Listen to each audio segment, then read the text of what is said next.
Hi everyone, today I'm thrilled to introduce Tara Reitz. Tara is a modern day shaman and Reiki master with a special interest in trauma and PTSD. She has a great passion for working with the men and women of our military who've experienced trauma, as well as anyone on a journey towards healing. Today we'd like to open up a conversation regarding trauma in general, with a special consideration for women who've experienced trauma during pregnancy, labor and delivery, or are journeying through postpartum post-traumatic stress. Tara, thanks so much for joining me today. Yes, thank you for having me. It's a pleasure. Awesome. So, Tara, you have a passion for working with military men and women who've experienced trauma and PTSD. How did you get into that work? Hmm. It definitely started off with a personal experience. My oldest brother had served in the Iraq and Afghanistan wars, and when he returned, he was completely different. He held a lot of anger. He reacted very quickly, like he couldn't get off that fight mode in the fight and flight mode. Um, I was a senior when all this happened, a senior in high school, and I wanted to be there for him and help him, but I had no idea. No one in our community, in our family, knew how to be there for those who experienced warfare and such severe trauma. So it was actually in my college years, in my community college for massage therapy, that we had learned about Eastern medicine, Eastern techniques such as Reiki. And from that moment on, I knew that I had such a profound experience with Reiki that I knew that even he could have a profound experience. So that was my Yeah. introduction to trauma and PTSD.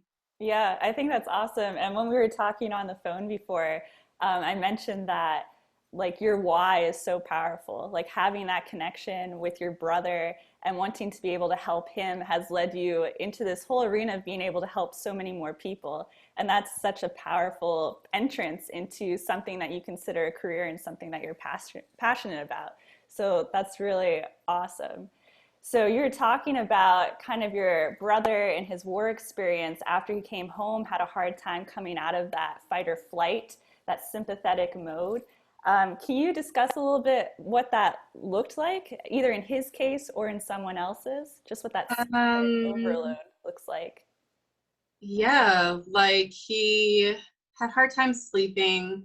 He was very reactive in any situation. He was very like reactive, but when it come to socially, he was very distant.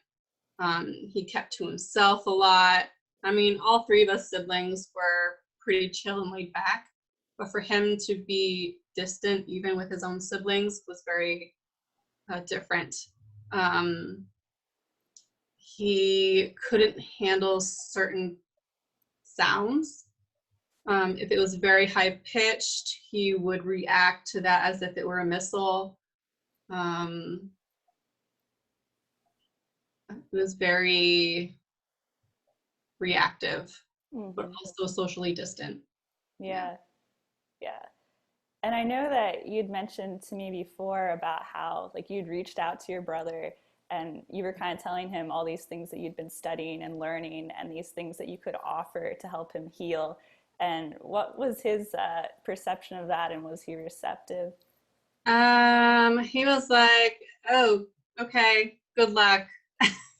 Yeah. um, it's very difficult, especially in Western society, because when people hear the word shaman, they think of like a witch doctor or voodoo, something that's like mystical, even though it's been around longer than prescriptions and doctors themselves. Um, it's very difficult because we don't have that in our community. We don't talk about it. We don't share it. Hmm. We don't openly speak about it. Um, and so that's very difficult. Yeah.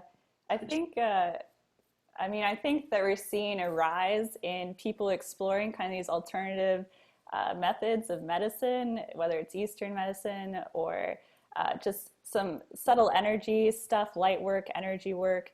So I think that there is like a greater acceptance worldwide, but especially when you're, trying to work with a family member. I mean, that's something that's like crazy hard in itself. It's like, you're my sister. What are you telling me that you want to like, I've been to war, sis. Like, what are you going to do? Yes. But yeah, that's hard. And I've noticed too, because I've reached out to others as well, not just him. And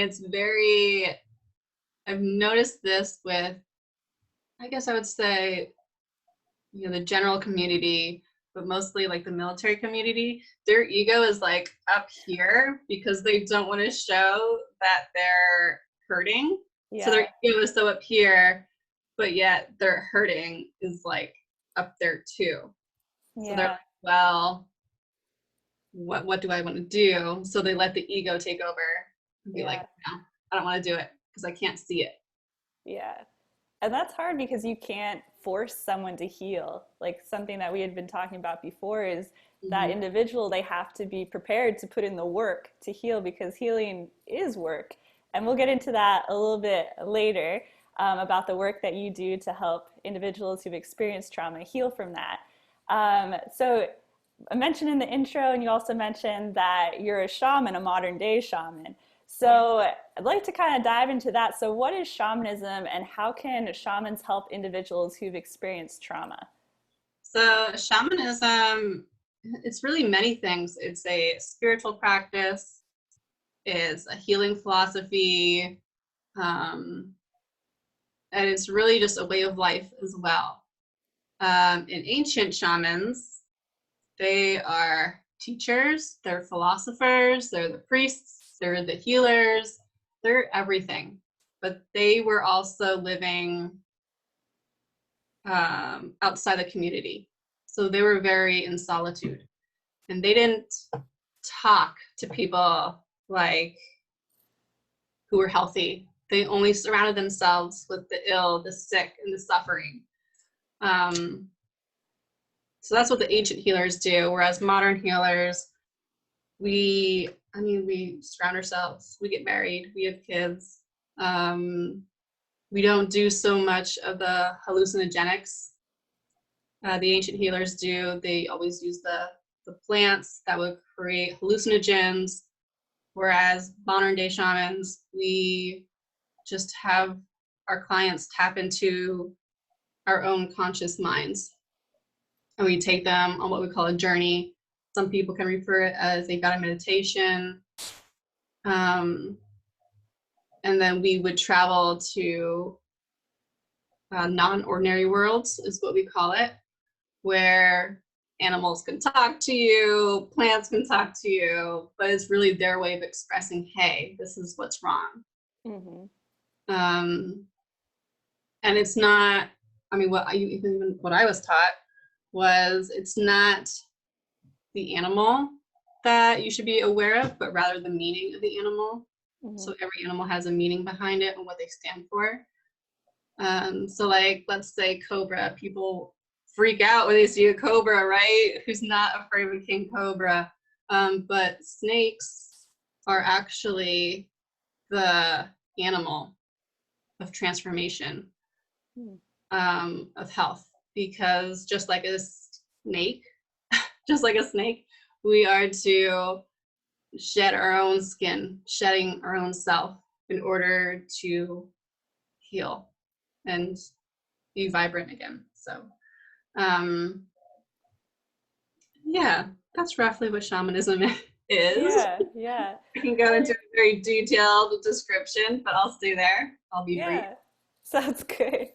Yeah, so it's so interesting because the mind is so powerful, and I think one of the major conduits that the mind uses to address things that may be too hurtful or harmful for the mind to dwell on is to use symbolism and patterns and dreams, things like that. The mind finds other ways to communicate with us without blatantly in our face making us relive the trauma when we're not ready to. So I think all those things could be really beneficial pathways, especially if you have someone to lead you through that who kind of understands that symbolism of the mind and can, you know, guide them through the questions to further understand perhaps what their mind is trying to tell them. Right. Absolutely. Yeah. Cool. So yeah, anything else that you wanted to mention about shamanism? Anything in general? Because this was super new to me. I've never talked to a modern day shaman before, so this is a first.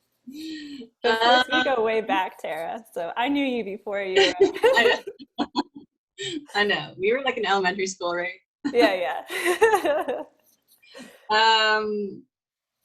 Yeah, it's actually very interesting to even experience. I suggest everyone at least experience a session, because shamanism isn't something that you can just read in a book and understand it and experience it.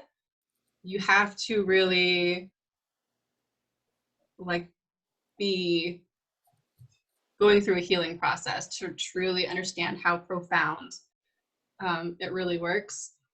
So even though you can't see it and touch it, that doesn't mean it's not powerful. It's no different than acupuncture or, you know, dry needling. Yeah, you can see it, but it's not just the needles that do the work. It's the flow of energy that's so profound. Awesome. Yeah, that's a really good shamanism 101. So I appreciate that. Thanks so much. So we'll take this time, we'll dive into our main discussion about trauma, really. And the reason that Tara and I wanted to address trauma is because it is so prevalent. So Tara works specifically with military men and women. My population is mostly women's health clients. So wanted to kind of frame this discussion in terms of addressing trauma in general, and then also how it relates to women who have experienced trauma during pregnancy, labor and delivery, and even postpartum. So birth trauma is estimated to occur in 33 to 34% of all births in the United States and Australia. So the birth of a child is one of the most intense and emotional experiences in a woman's life. And those extremes in perception can really color how the event affects someone physically, emotionally, spiritually, mentally. So both traumatically experienced childbirth and stressful events in the individual's life story can result in significant psychological impairments postpartum. So postpartum PTSD, approximately 9% of women experience postpartum PTSD, and it can be caused by real or perceived trauma during delivery or postpartum. So it can be trauma that you experience yourself, or trauma that you witness in a situation, or just anything that the body feels this is not right, this is not safe, and you feel like you're powerless, lacking autonomy in a situation that you can't control, and it scares you. So that can all lead to trauma. So I'm going to just kind of go over some of the things during labor and delivery that could cause trauma, and then Tara, I'm definitely going to let you keep speaking. Okay. Just setting us up. So some specific traumas that could be experienced during labor and delivery could be a prolapsed cord, where there is a potential threat to the baby. It could be an unplanned C-section. So a lot of women go in to their labor and delivery with a birth plan. I highly recommend that every woman have a birth plan, but you also have to be flexible with it. So sometimes things are unplanned. Emergency C-section may be what's best to protect the safety of the woman and the child. But that can really rock your world if that's something that you had not planned for, had not mentally prepared for. And all of a sudden there's people running around your room, getting surgical equipment out. That can be really traumatic. It's something where you might feel powerless, might feel that your safety is at risk, or that of your baby, and it can really have some traumatic impacts on you. Also, physical trauma, so the use of a vacuum extractor or forceps during delivery of a baby, that can create trauma to the body, can create tearing. So those are things that a pelvic health physical therapist can definitely help with. If your baby has to go into the NICU for whatever reason, that can also be a huge trauma to a mother who, just went through this whole journey of delivering a child into the world, and now you have this flood of thoughts like, is my baby okay? Is my baby safe? Where is my baby? Just that feeling of powerlessness again. So if there's poor communication or a lack of support during the pregnancy or labor and delivery, that can also lead to a sense of trauma, because it's a loss of agency. So agency is a sense of feeling in charge of your life, knowing that you have a say in what happens to you, or knowing that you have the ability to shape circumstances.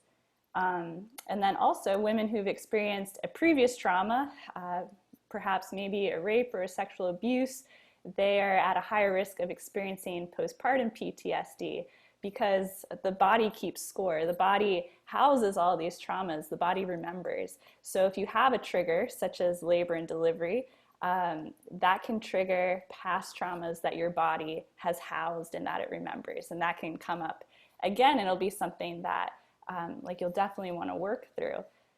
And then also just some other complications that could occur during labor and delivery. So physical trauma could also include hemorrhages, unexpected hysterectomies, preeclampsia, perineal trauma, so that tearing that we already talked about. So there's basically pregnancy, labor and delivery, postpartum.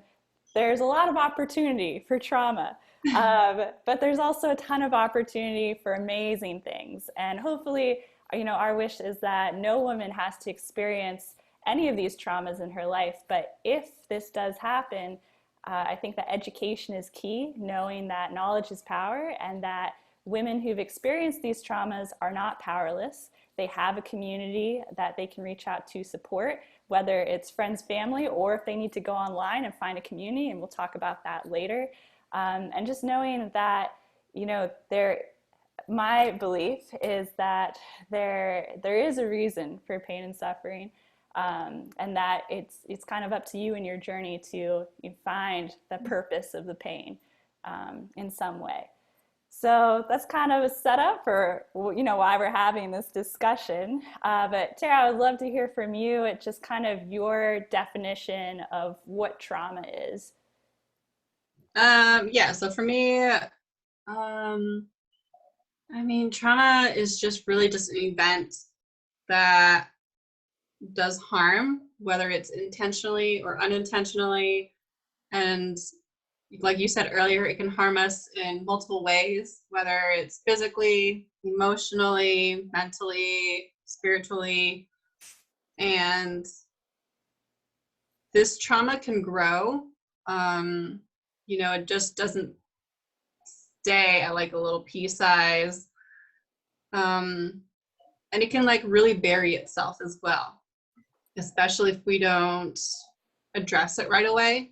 It can bury itself like deeper into ourselves, into like what we call like the cracks, and it can hold itself in organs and body parts, energetically, in our minds. Yeah. Yeah, and so what you were saying about how the body can hold trauma, it can be stored in organs or soft tissue.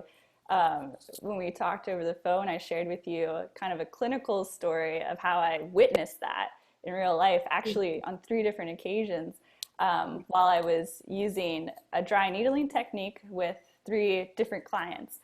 2 were female and 1 was male. This is at different parts of my career at different points in time, but each scenario was kind of the same. So dry needling, for anyone who's not really familiar with this, it's essentially a needling technique. It's similar to acupuncture, but it's kind of like the Western equivalent. So it's backed by all this scientific research.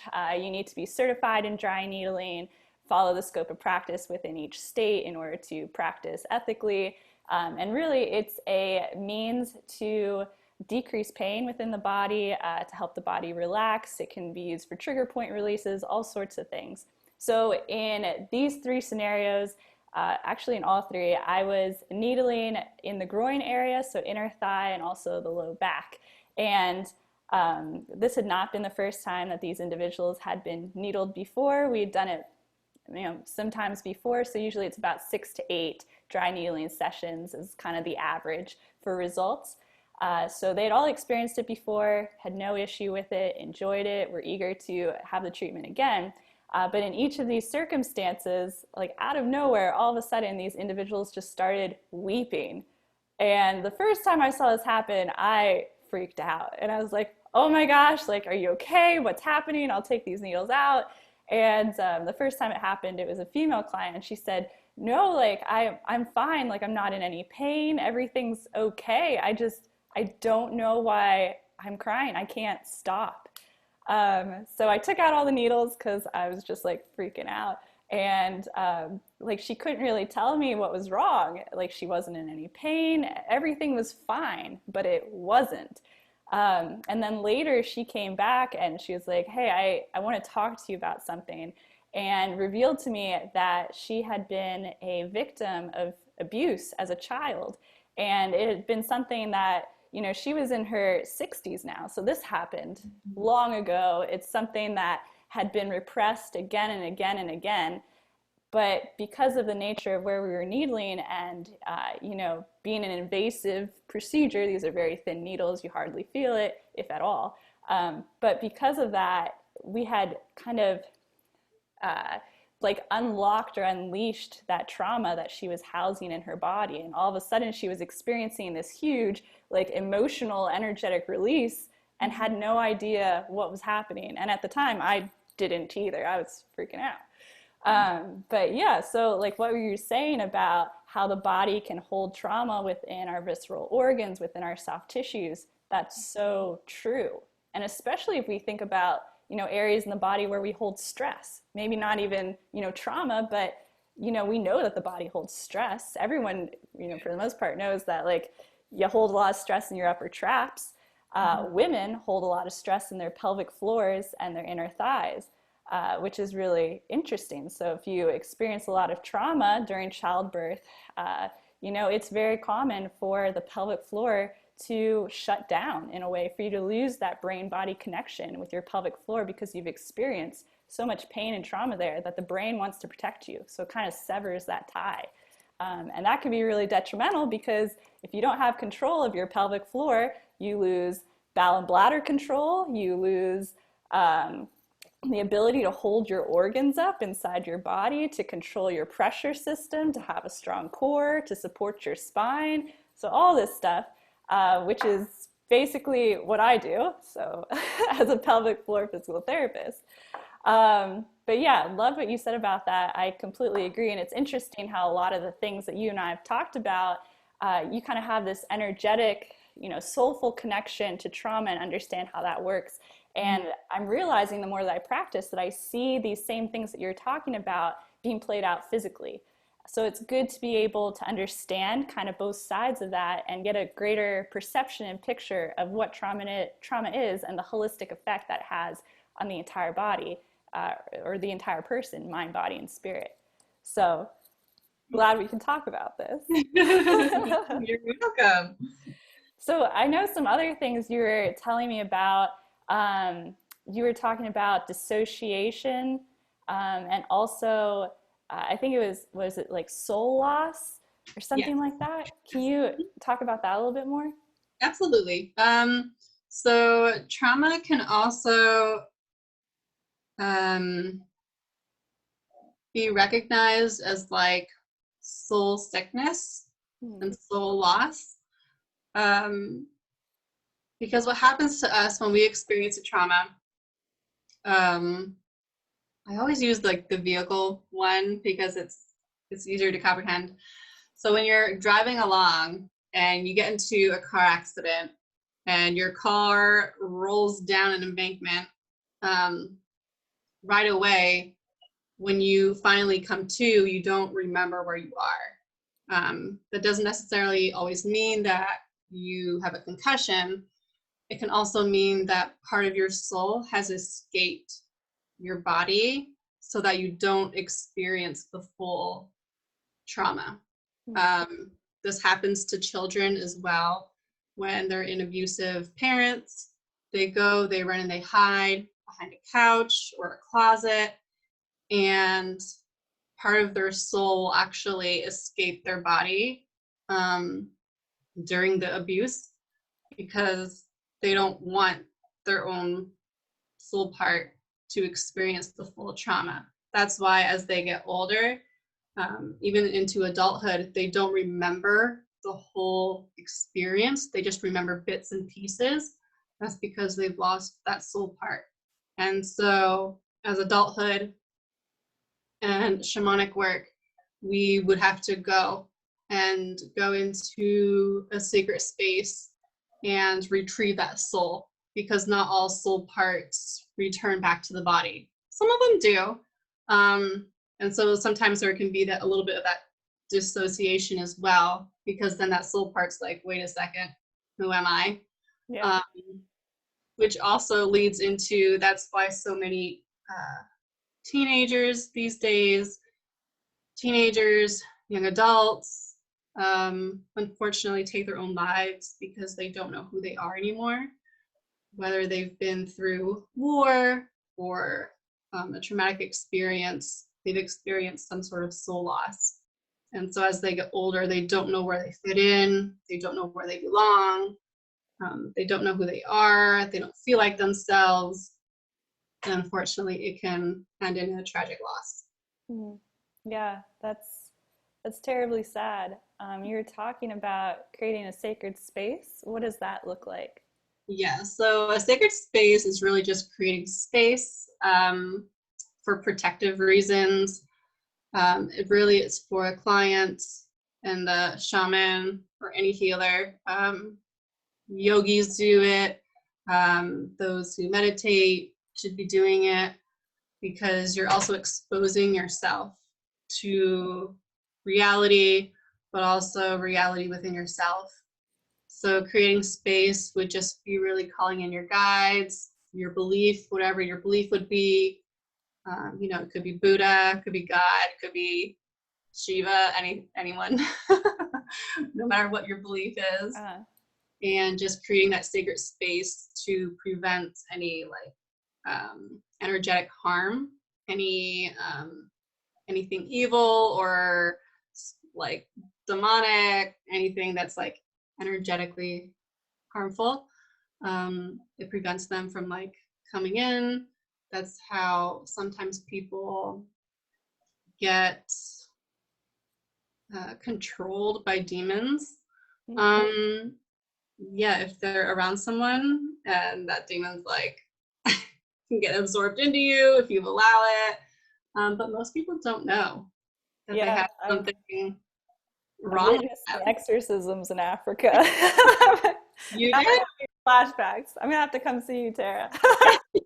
You did? Did you have one? Oh, I mean, like not done to me. No. Oh. Let's clear that up. I've never. No. Okay. I've seen, I've witnessed, not personally. Yeah. I've personally experienced it. Oh my gosh. Yeah. In a pilgrimage in Colorado. Yeah. I had to. I had to go through it because it was attacking the other girls that were on the trip as well. And so I was told that like either you do it and you move forward and you let go of it, or you keep repeating the same patterns and not moving on in life. And I was like, no, get it out of me. Oh my gosh. Yeah. And I was like freaking out because, growing up religious, it's very like, as long as you carry as long as you like carry a Bible with you, like you'll be fine. No. that's not always how it is. Right. Well, yeah, I mean, I guess we should just start talking about religion now. Just kidding. Maybe some other time. But I mean, like, even Jesus himself was tempted in the wilderness by Satan and demons for 40 days. So, yeah, spiritual warfare. If you believe in, spiritual energies, I mean, that's something that attacks the body. The body is energy. So, yeah. Yeah. It was pretty weird. Like I thought at one point, I thought for sure the light bulbs were gonna blow because it was so intense. Whoa. It was at nighttime. So, Uh-huh. um, Yeah, everything creepy always happens at night. yeah. I've watched the movies. Yeah, I know how this happens. And it just so happened beforehand, I had a migraine I could never get rid of. Hmm. And then once like it left, well, they took it out of me. I no longer had a migraine anymore. Whoa. So Yeah. some somatic symptoms from, some demon possession. Yeah. Body keeps score. I bet that left some trauma. I'm trying to segue. That's super interesting. We're gonna have to talk about that more for sure. All right, let me see where we are. Oh yeah, so you were also talking about when we talked before, you were talking about ancestral trauma, Yes. which I found really interesting. Could you talk about that a little bit? Yeah. So not all trauma has to happen in our present life. Growing up as children, we can also inherit trauma and inherit medical conditions as well. And this isn't just through the genes. Um, let's say that our grandmother or our great grandmother had experienced a car accident with an 18-wheeler. If that trauma is not acknowledged and healed, it can be passed down. And so that when we're born, we have this fear of 18-wheelers, but we don't know why. Mm-hmm. We don't know. And we can't explain it. We're just like, I don't know. I've always hated it. Uh-huh. You ever hear that? You're like, I don't know. I've always hated it. Yeah, yeah. Okay, well, there's an underlying source somewhere. There's always a source of trauma, whether it's in this life or in our grandparents' life. There's always a source somewhere. Another explanation can also be with racism. We always see that little ad where like babies aren't racist, they're not born racist. It's ingrained in us. And that's true as well. We're not born racist, but it's a learned habit. Mm-hmm. And so that can also be ingrained in us with continued. That's why we have to stop the patterns of what's no longer helping us, but rather hurting us. Yeah. So essentially, by stopping those patterns in ourselves and healing ourselves, we're healing our entire family line in a way.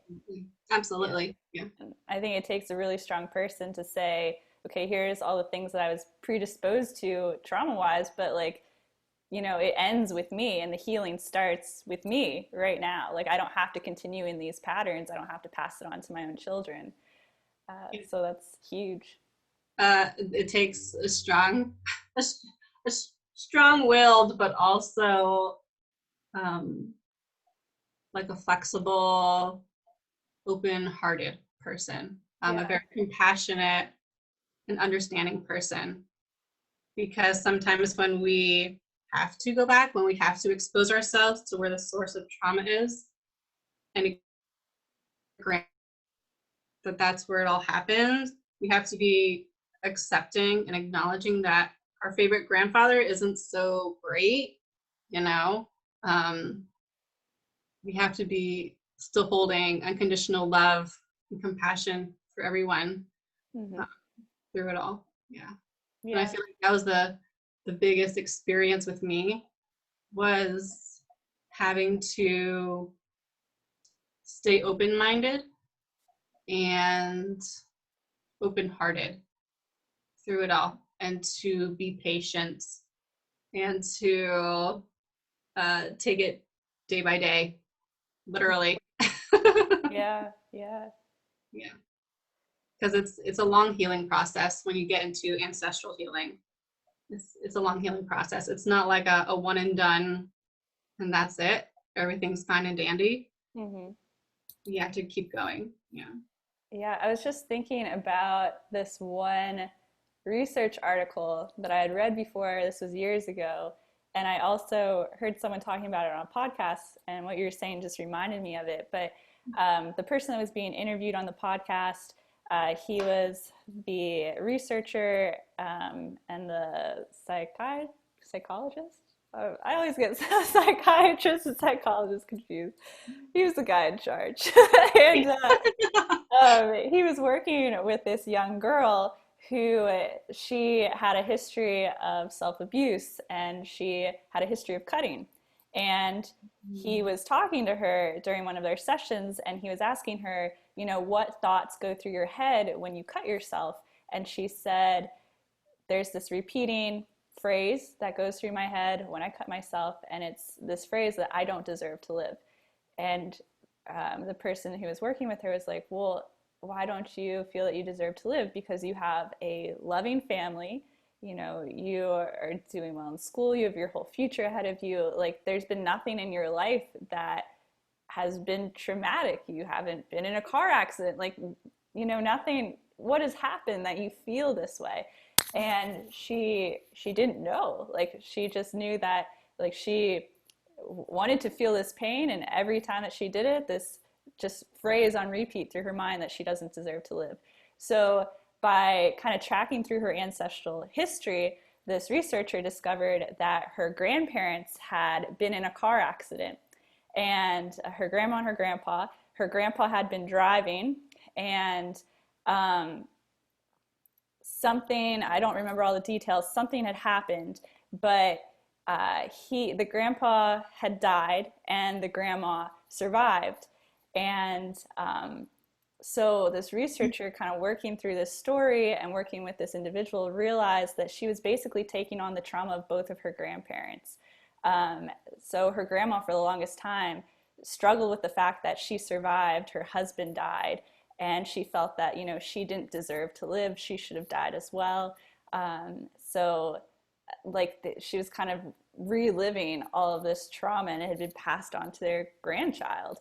So I don't remember all the ins and outs of this research paper and the guy that was interviewed on the podcast, but I think he did something where he like took these footprints and put them on the floor and basically guided this individual through this process of like, you know, this is your grandpa, like, what do you want to say to him? And then another set of footprints, like, this is your grandma, what do you want to say to her? What do you hear from them in return? And, you know, it was basically like her grandpa telling her, you don't need to take on the pain that I felt. This isn't your pain to take. It's mine. I took it. I'm in a better place. You know, that whole thing, like, this pain doesn't belong to you. And then her grandma essentially telling her, you know, I've felt this way my whole life, that I didn't deserve to live, but you do. You know, this shouldn't be something that holds you back in life. Don't take my trauma. This was mine to bear. You know, go live your life, sort of deal. So that was just something that I thought of when you were mentioning those examples. So I'm guessing then that her mother was born after the trauma, or like Maybe. she was pregnant with her mother, just because, I mean, ancestors can always like visit us anytime, really. Yeah, I don't remember all the ins and outs. I just remember that was something that was like, oh my gosh, that's crazy. Absolutely. And that's why too, like, why we can carry guilt and fear. You know, babies, I'm going to go back to babies again. Babies are born fearless. They really are. And so when we're born and our grandparents are feeling the guilt of something, that can be brought down from grandmother to mother to child. Yeah.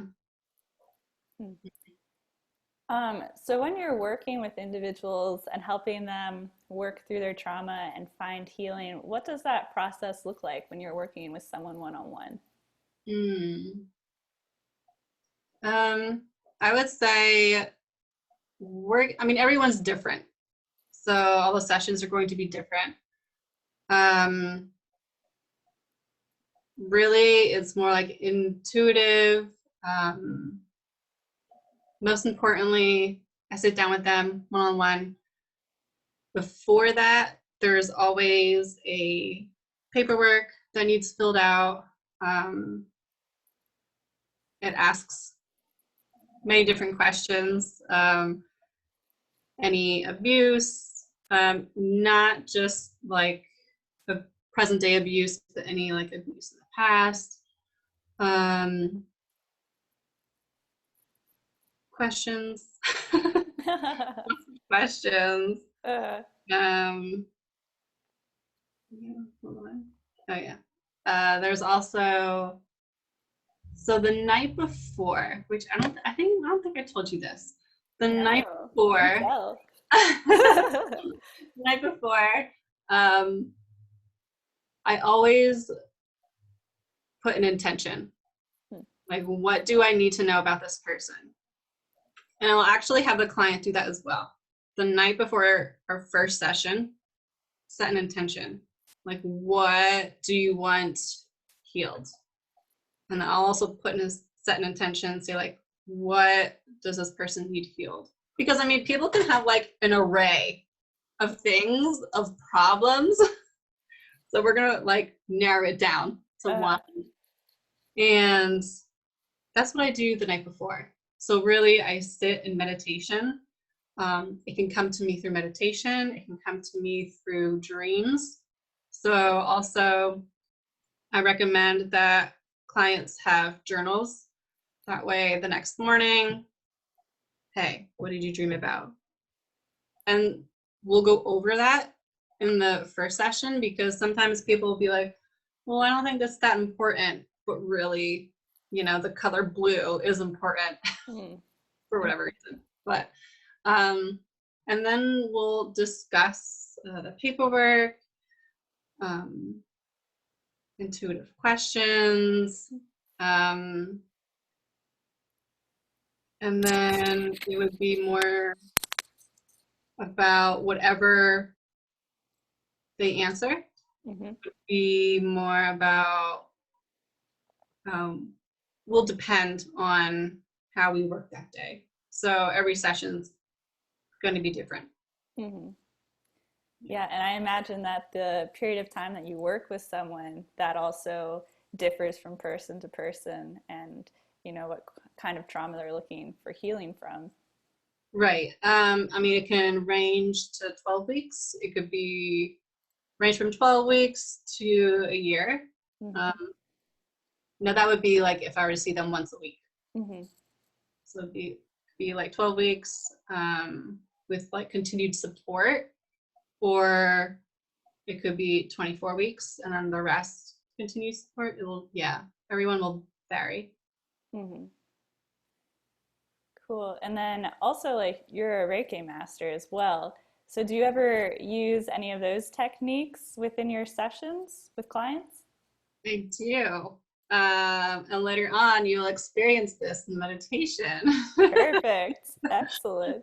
So yes. for anyone who may not know what Reiki is, could you kind of describe that a little bit?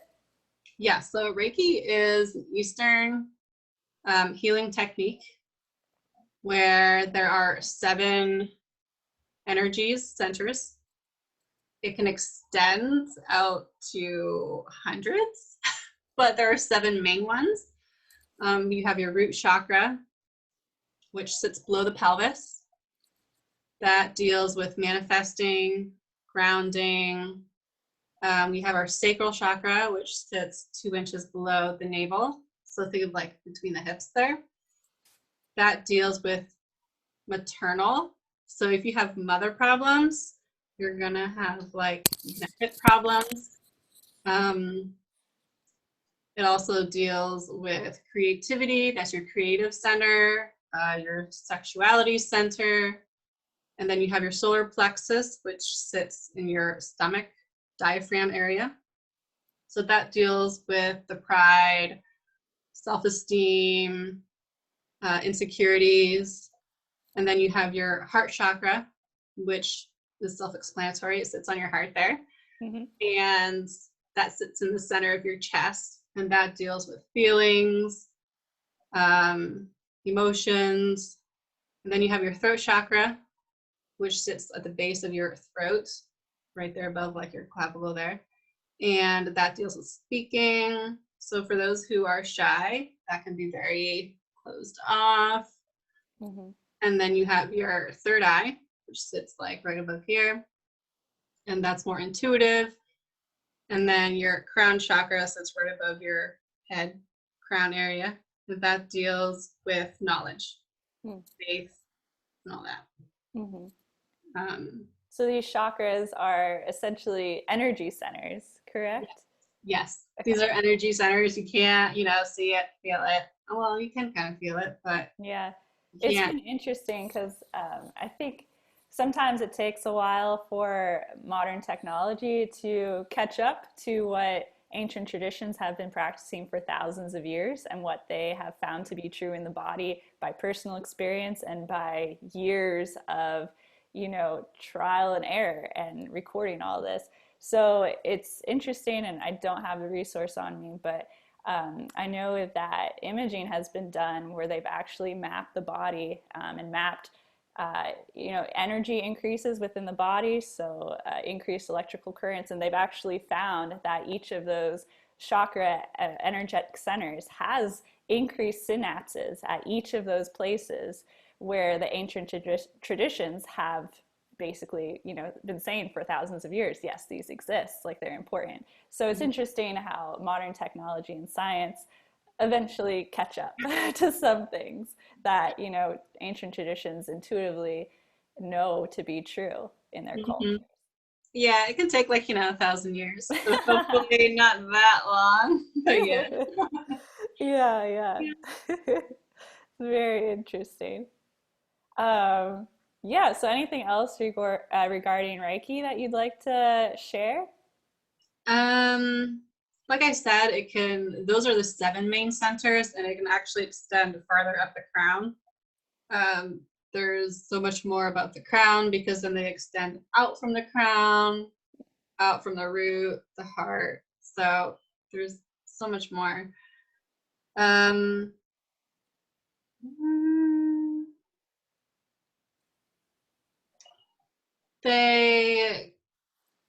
Because they're energy, they can also become unbalanced as well.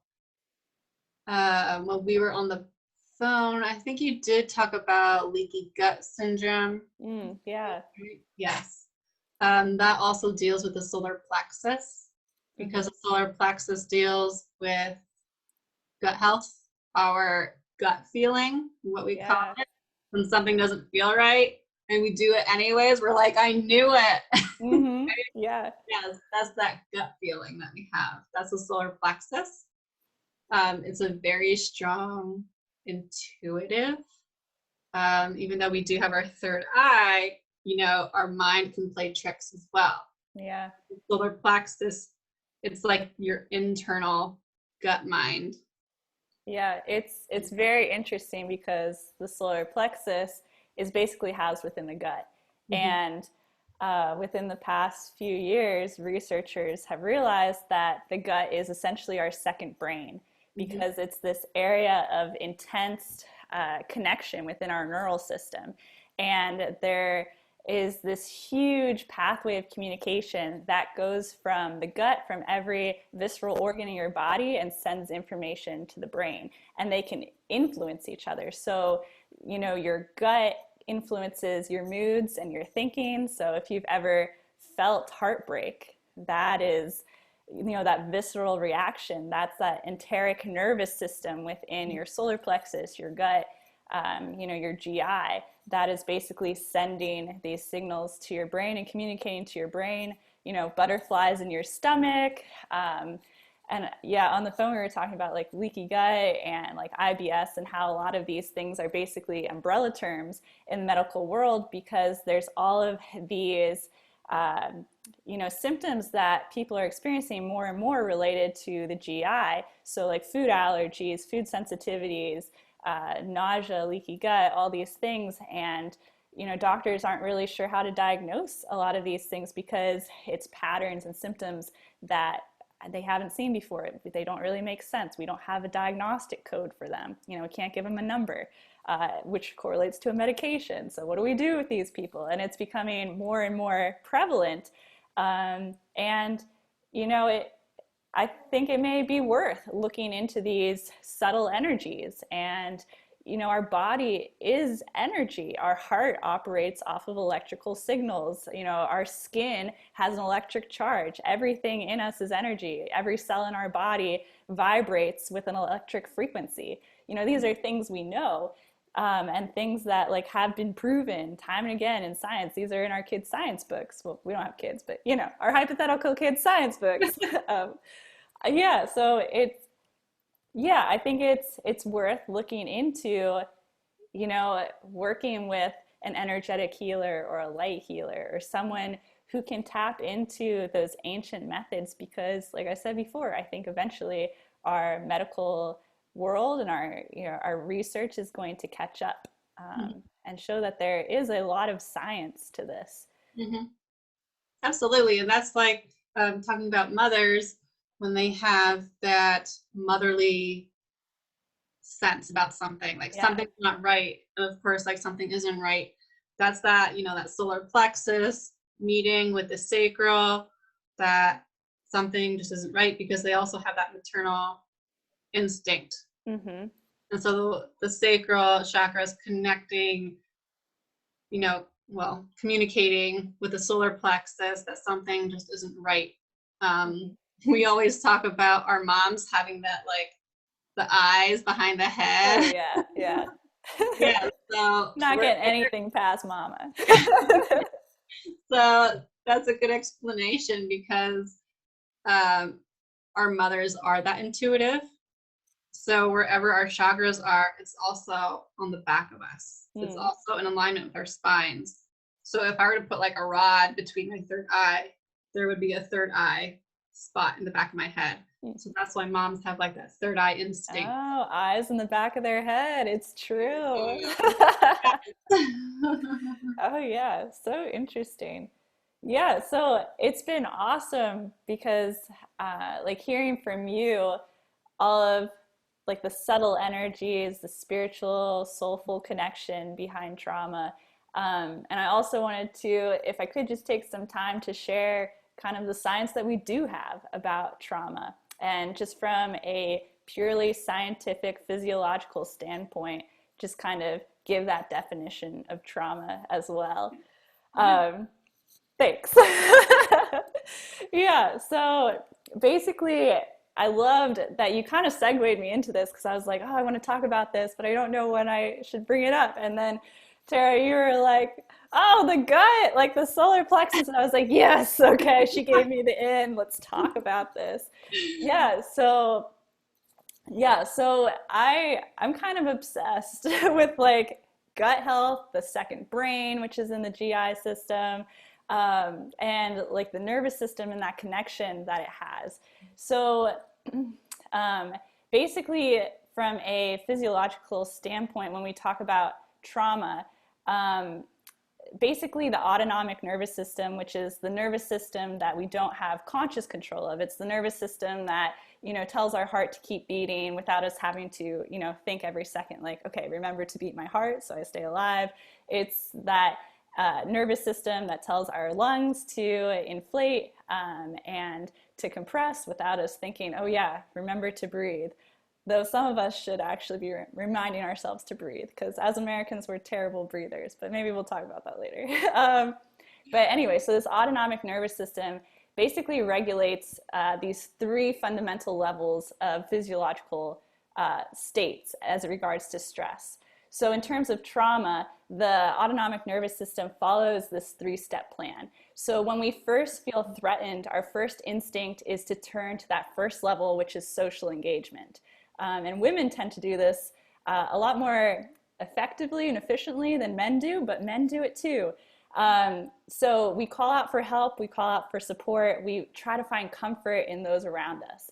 But if no one comes to our aid, or we're in immediate danger, then we kind of revert back to those primitive states of our mind, our limbic system, and we engage our sympathetic nervous system, and this is where fight or flight comes in. So we either fight our attacker or we run for safety. However, if this fails, if we can't get away, if we feel held down, trapped, whether this is physically held down or trapped, or emotionally, energetically held down or trapped, you know, in a situation where we feel powerless to do anything, whether it's things we brought before, like our baby being taken to the NICU and we can't do anything about it and we need answers and we're scared. That's, you know, that trauma that where fight or flight fails, we feel powerless, we're held down, we can't do anything about it, we're lacking our autonomy. Or, you know, going in with a birth plan and realizing it has to change and not being prepared for that change, not being able to pivot into a new mental state and be like, okay, well, this is okay. This is going to be okay. It doesn't matter that I prepared for, you know, something for 9 months and now it's all going to shambles. Like, that's okay. And the same thing with miscarriages too. You know, that's something that is not planned. It's a terrible thing to happen. And the way that your body responds to that can be super powerful. So that can be a really powerless feeling situation, realizing that, you know, all of these images that you've built up in your mind of what your life is going to be like, the life that you're going to try and create and plan for your child, it isn't going to happen. Those images aren't going to be reality. That's something really tough, and it can feel powerless. Your autonomy, your control over the situation has been taken away. So when we can't fight it, when we can't run from it, the third stage is this freeze or mental collapse. And it's basically what's happening in the body is that metabolic centers are being shut down. The body's trying to conserve as much energy as possible. And one of the key nerves that manages this whole process in these 3 levels of mental and physical and, you know, emotional states is the vagus nerve, which is my favorite nerve in the entire human body. And if anyone looks into this nerve and all the amazing things that it does, it will become your favorite too. And then we can start a vagus nerve club or something. We can talk about it all the time and it'll be just like the greatest thing ever. Anyway, yeah, taking applicants for the vagus nerve club later. But the vagus nerve it's a cranial nerve. So it's one of the 12 nerves that originate in your brain stem, exits through your skull, and then creates a pathway to different organs in your body, or different structures to control different things throughout the body. So the vagus nerve is this main control and command center, this avenue of communication to all of the visceral organs in your body. So your heart, your lungs, your spleen, your appendix, your stomach, any organ you want to name, bladder, vagus nerve touches it and communicates with it. And then it sends all of this information back up to the brain. So researchers have actually found that this pathway between the visceral system, the solar plexus, the second brain, and the first brain that is connected through the vagus nerve. Basically, the vagus nerve is taking 90%, or I should say 90% of the information that the vagus nerve passes between the two is information that's solely being passed from the viscera, from the organs, to the brain. So your organs have this huge influence over our brains, which is crazy. And that's why trauma has such a visceral reaction to it, and how like you can actually feel your heart sink, or you can feel, you know, like you may lose bowel or bladder control. You may be so scared that you pee your pants, sort of deal. So these things happen, and it makes sense scientifically. So the vagus nerve, I'm just going to keep on going on this vagus train. So the vagus nerve is basically broken down into sections, because in science, you know, in Western science, we love to break things down. We love to pigeonhole things and give things titles. So we've done it with the vagus nerve, but it makes a lot of sense. So in the vagus nerve, there's this ventral vagal complex. And this complex, essentially, it interacts with the subtle cues of human connection and compassion. So it's that thing like where if someone smiles at you, you feel drawn to smile back. Or if you're listening to someone intently, you feel drawn to nod, and you kind of do this subconsciously. This is human connection happening. And this is the work of the ventral vagal complex. So the ventral vagal complex, VVC, it basically sends signals to our heart and our lungs to slow them down when we feel this connection with another human being. So it helps us feel calm, relaxed, safe, understood, and supported. So any threat to our safety or social connections triggers changes in the VVC. Our heart starts to race, our breath increases, and we start to display, at first, certain facial features in a call for help. So you could look upset on your face, you could look pale, your tone of voice might change, it might get a higher pitch or be shaky. These are all subtle energy calls for help from other people, looking for social support. The body is looking for social support because that's the first level. When the body experiences trauma, first thing it's going to look out for is who can come to help me. I need help. I need connection. I need human compassion. I need help. So if that help doesn't come, we talked about how the limbic brain basically takes over, sympathetic nervous system, that fight or flight response. And basically the sympathetic nervous system mobilizes our body for action, that action being either fight the attacker or run away. And then again, we talked about if there's no way out, if there's nothing we can do to kind of stave off the inedible, then the body activates the ultimate emergency system, which is the dorsal vagal complex, so another part of the vagus nerve. And the dorsal vagal complex basically is this part of the vagus nerve that reaches deep below the diaphragm, interacts with the stomach, the kidneys, the intestines, and this is the part that causes that metabolism to drastically reduce, the heart rate plunges, the breath heightens, our gut stops working, so, peeing your pants, or if someone scares the poop out of you, literal things like that. And this is the point where we disengage, we collapse, and we freeze. And I think kind of bridging what you were talking about, Tara, I think from a scientific standpoint, this is probably the point where soul loss occurs, where we start dissociating from ourselves. Mm-hmm.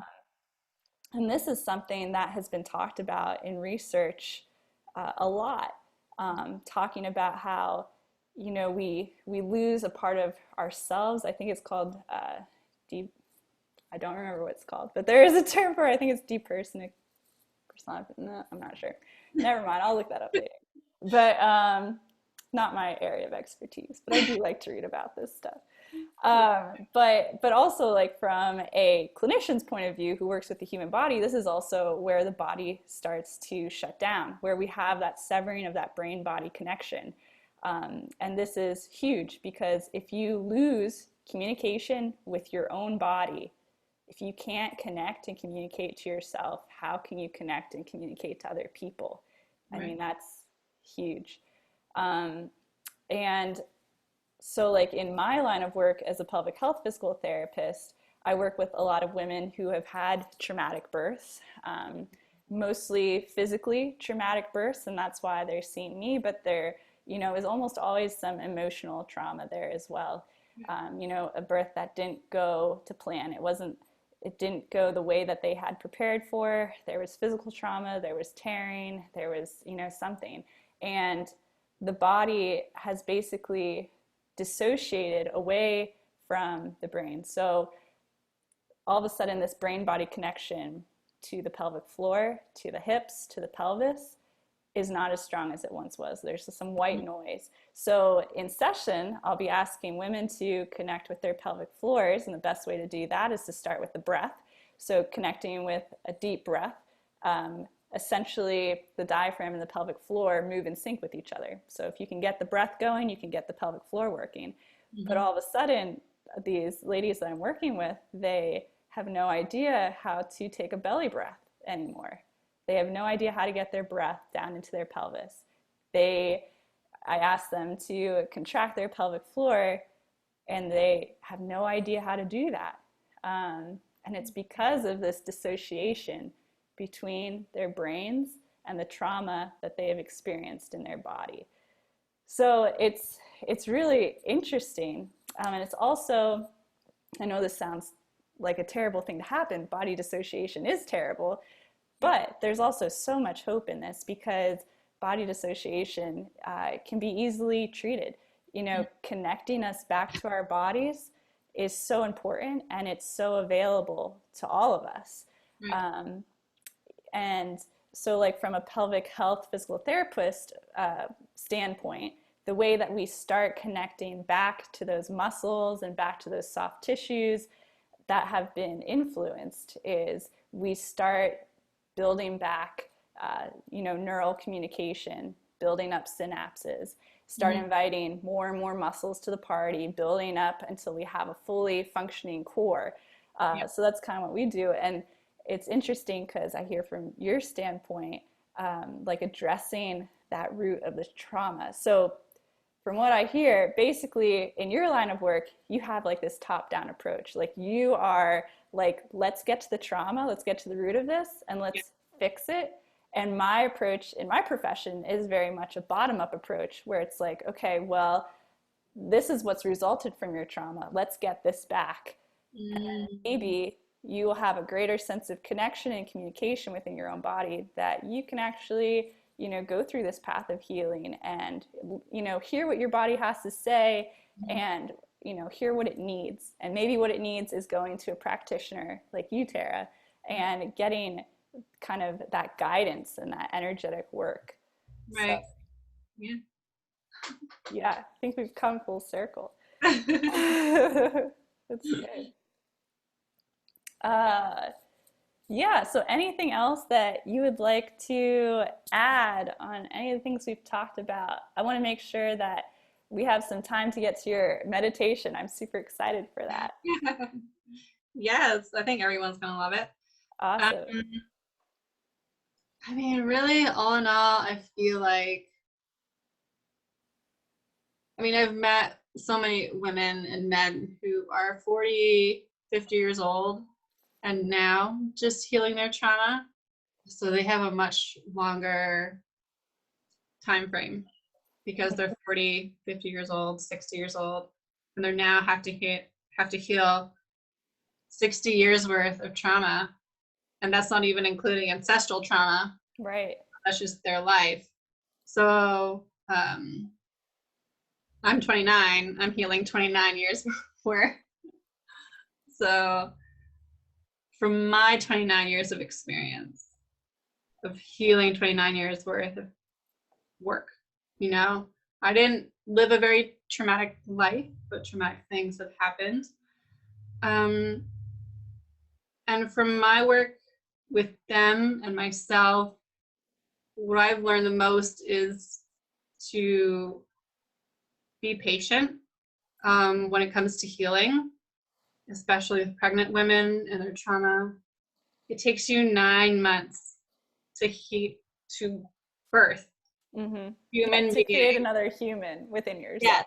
It takes 9 months. So it's okay if it will take you 9 months to get your body back to where it was working. There's not a huge rush to heal. There's not a huge rush. You make time for it. You allow it to heal. I feel like that's another thing that our world, we don't allow ourselves time to heal because we think that we have to be perfect moms, perfect parents. Okay, we have to get back to work. We have to super mom, gotta do it all. Yes. They are non-existent. That is why Wonder Woman is non-existent. She is fictional. True. Yeah. Because you can't accomplish what Wonder Woman does accomplish. That's why she's fictional. And so allow yourself to take time to heal.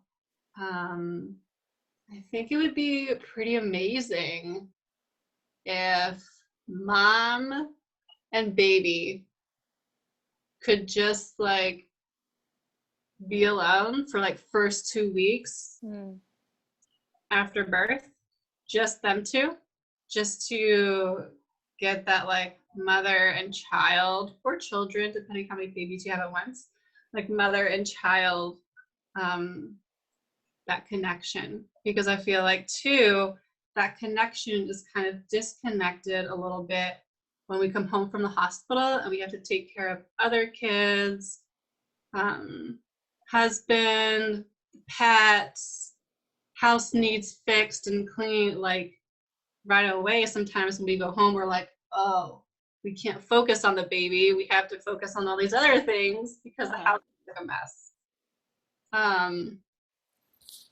And so I feel like if mom and baby could just, take like the first 2 weeks to what we call integrate what we just went through, and just let ourselves like integrate energetically, emotionally, physically, spiritually, just integrate those first 2 weeks. I feel like we would have moms who are less stressed, heal quicker. The baby would heal quicker, the mom would heal quicker.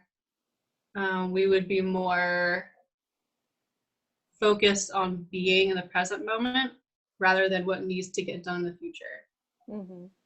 Yeah.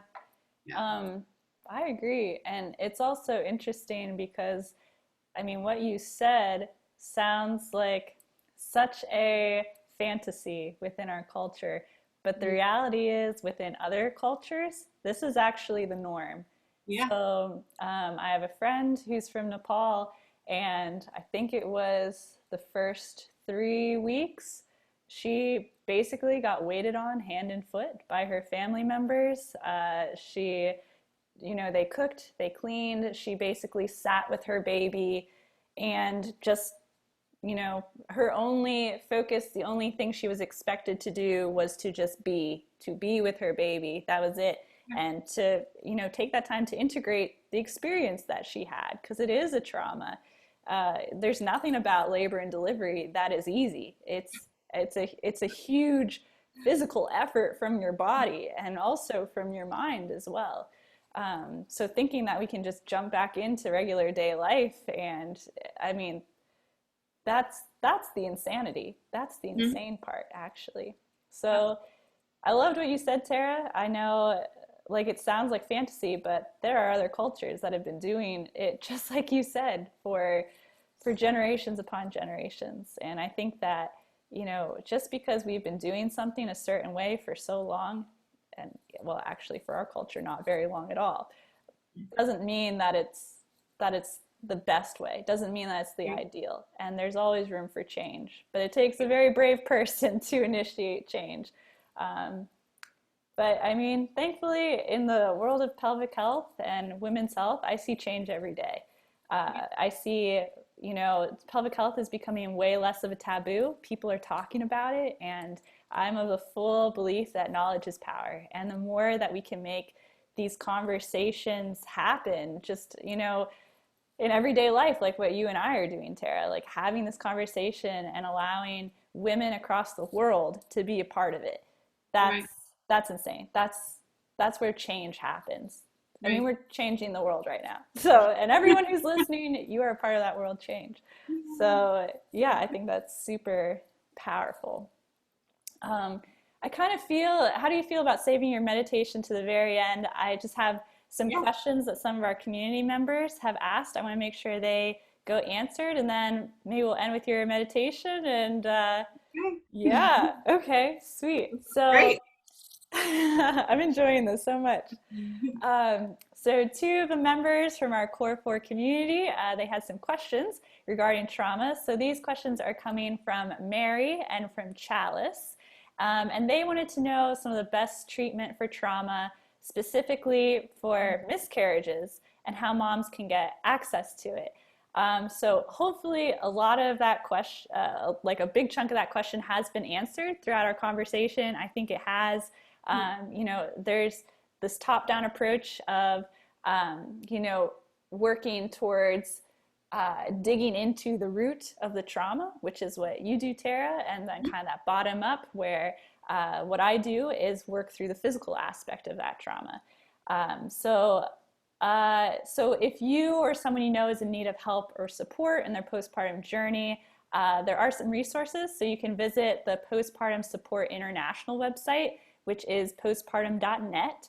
And through that website, you're able to find local support in your area. So whether it's support groups, because we know that human interaction and human connection is one of the most important things for healing. So we were built with this innate human need for community and connection.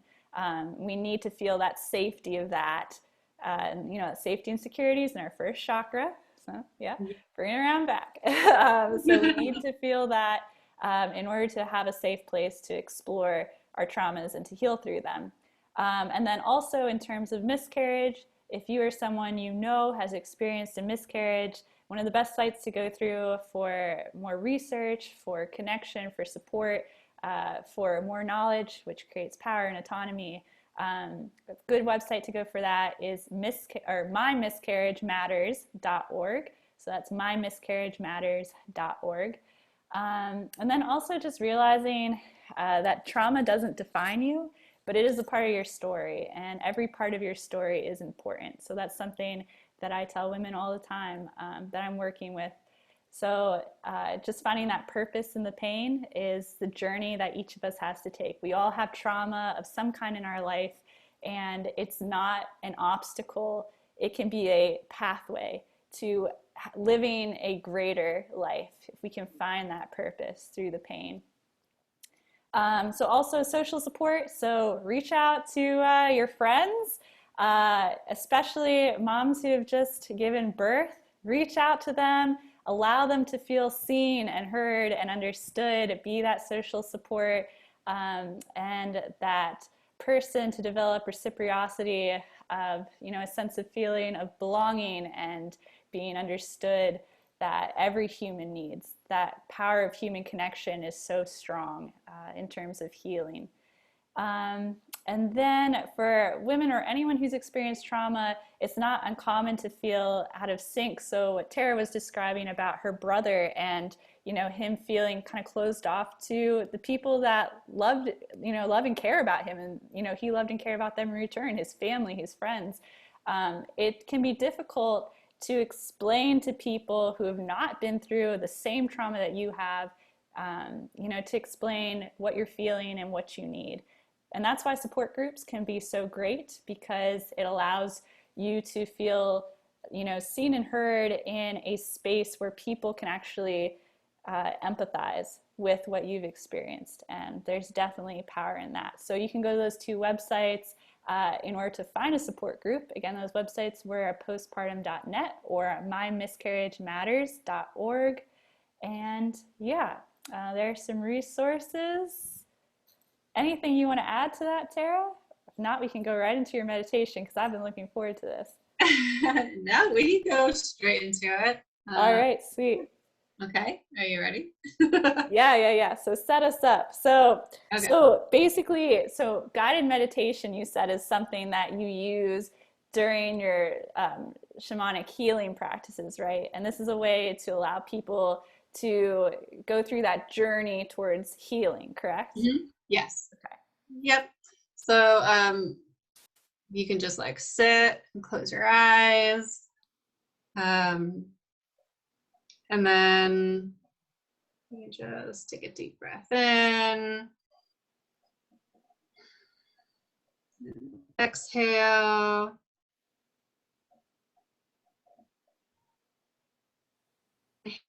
Inhale.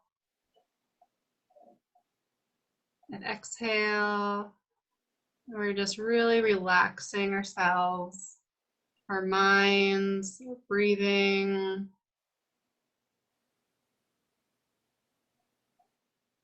And I want you to picture a white cloud above the crown of your head. And I want you to extend your head up to that cloud, up into the universe. And imagine funnel opening, and white light comes straight down into the crown. And white is a healing color. Down to the crown. down into our third eye, into the front and back. So all our thoughts are just washing away. As it melts our mind, it goes down our face, down our jaw, down the back of our head, down our neck, and it clears out our throat, out the front and the back,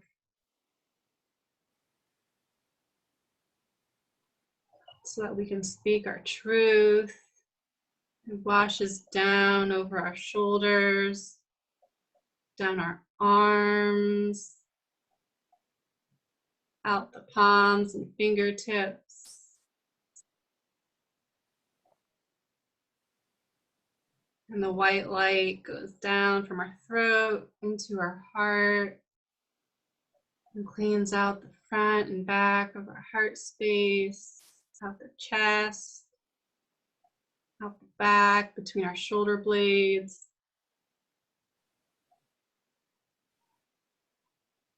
And from the heart goes down into our diaphragm, in our gut where the solar plexus lies, washing out all our insecurities, our pride, all our fear of trauma, any trauma that we carried with us post-pregnancy. We can clear out all that fear. And from the solar plexus down into our sacral, we can clear out the front, right below the navel, and clear out the back, right above the back of our hips. We can open ourselves to our maternal instincts, our creative source. And we can let that float down our hips, down our thighs, our knees, down into our feet. And then from the sacral, we'll connect down to our root. We can ground ourselves. And from the root, we're going to go down through the chair, down through the foundations of the house or wherever you are, down into the ground. And from the ground, we'll go down into the clay, down into the lava. And we'll extend down into the center of the earth. And we'll connect into the center of the earth. And this is where Mother Earth lies. And we'll connect into the center of the earth, into her belly. And as we enter her belly, we can feel her compassion, her nurturance, her motherly instinct, her unconditional love. And we'll just lay in her belly.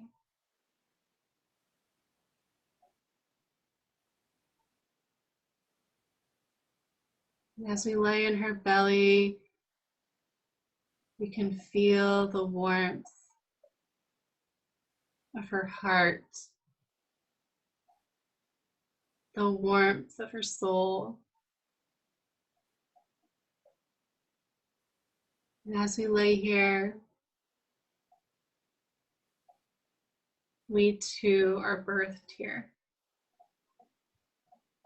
We are a child of the earth.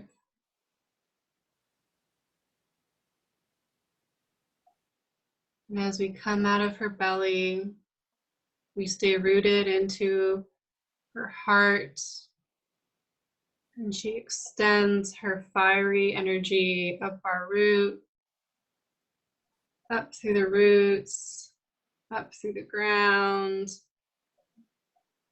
up through the foundation, the flooring, up into our root, and into our root, our sacral, solar plexus, our heart. And we sit there in our own heart. We can feel our chest widening and opening, extending our own love and compassion into ourselves.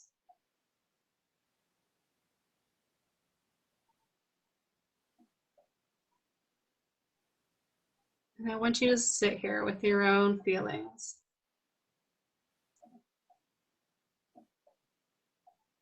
How do you love yourself? How do you show love to yourself? How do you show love to others?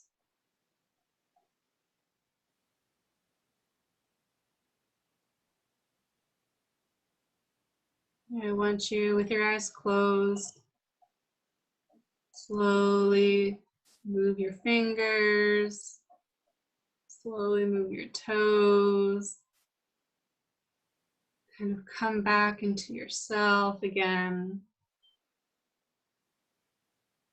You can slowly open your eyes. Welcome back. Good to be here. That was wonderful. Thank you. So peaceful, so grounding. It is. And you can do that anytime, really. Whenever you're feeling stressful, whenever you feel like you're having an off day. During this quarantine, you can do that every day. Just keep your sanity. Yeah. Yeah. Absolutely. And I loved how there was just this grounding and reconnection with all these different parts of the body, which is so important. So, where your focus goes, that's where the energy follows.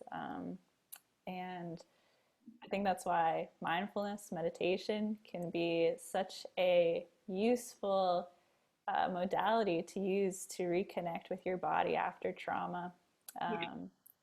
Also, yoga, breathing exercises, qigong, tai chi, anything like that, working with a shaman or an energy worker, Reiki master.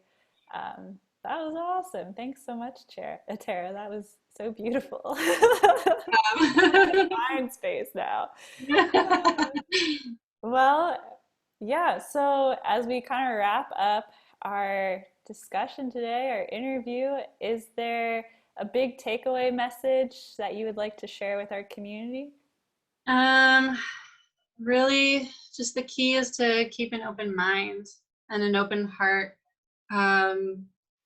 especially when it comes to healing your own trauma, whether it's pre-pregnancy, during pregnancy, postpartum.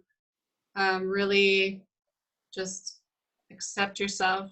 I know it's hard to accept ourselves when we experience trauma, but to truly accept yourself as you are, and really be patient during the healing process, no matter what process you decide to take. There you go. Perfect. Beautifully worded. I agree. And my last and final question, I always ask everyone at the end of these interviews, where can our community find you to learn more about what we discussed today and also to reach out to you for guidance? Yes, you can find me on Instagram as well as my own podcast, Serving Those After War. Awesome. Is your Instagram the same handle, Serving Those After War, or is that different? Yes. Yep, they're Okay. both the same. Yep. Oh, easy peasy. So Instagram and your podcast, Serving Those After War. I'm Yeah. definitely going to add that to my podcast list. That's Yeah. perfect. Oh, wow. Well, thank you so much for joining me today, Tara. I had such a blast. It was so good to connect with you, to talk about trauma and postpartum PTSD. I mean, these are things that we need to talk about. There needs to be more discussion about this in our world. And I'm so thankful and grateful that the two of us could, be some door holders and open up the door to discussion like this and invite everyone in. So thank you, everyone who's been listening to this conversation and joining in on it with us. Thank you to our Core 4 community for their awesome questions that we could address today. And yeah, thank you so much, Tara, for your willingness to be in this discussion and allow me to connect with you. I really appreciate it.